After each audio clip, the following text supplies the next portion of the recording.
How's it going, guys and gals? Elder Wolf back with my plans on how to hit the floor running come early access.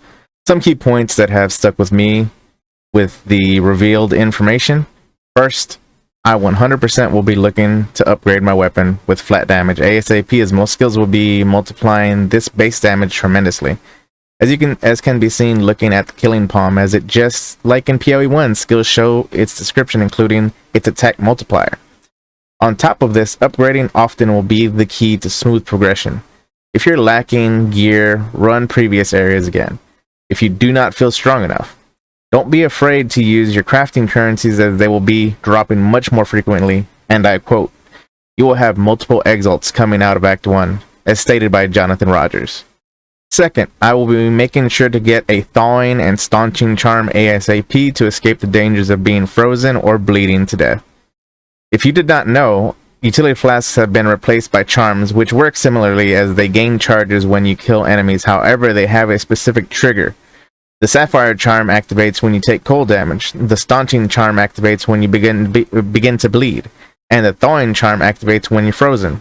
Each charm consumes a specific amount of charges. Some will have one use and have to be filled again, so be careful not to get frozen too often. Charms can also be rolled like flasks to gain more charges and to have longer durations. And don't forget, you can upgrade the amount of charm slots you have by upgrading your belt slot.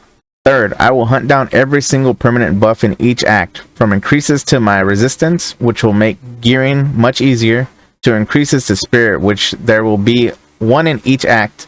Since there are 6 acts, that means we can gain a total of 180 spirit on top of our base 100, so we will at endgame have access to 280 spirit after all 6 acts are out. For now, of course, we will only have 190 spirit, since we only have access to 3 acts, unless they baked in the second set of permanent buffs into the secondary temporary difficulty.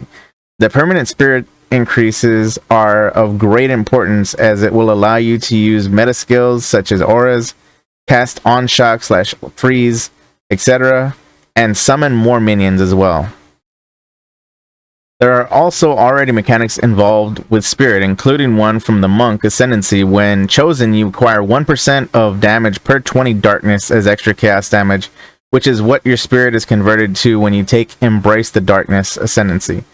If spirit is converted over 1-to-1, that means without reservations you would have 280 darkness, which equates to 14%. This is at base, assuming you have all permanent increases, not including passive tree nodes. This would give you a large amount of chaos damage on top of your already high damage potential as a monk. As for my personal plan, keeping these tips in mind, I plan to play the monk, focusing on a high damage potential of lightning and the CC from cold damage, which means I will take the Invoker ascendancy.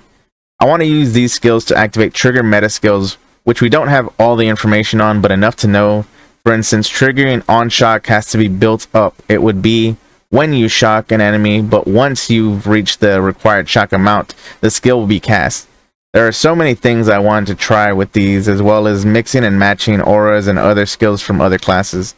That is my general plan for my first playthrough of the campaign. As for endgame, I want to focus on Expedition to start, if I feel like my items are lacking. If not, then I will probably push Breach and Delirium to max out my jewelry first, then work on the rest of my gear slowly. Another big one would be the jewels from the Trial of the Sekima and the soul cores from the Trial of Chaos. There's so much to do, and all the content contains player power, so my final recommendation is to do what will help you become the strongest, fastest.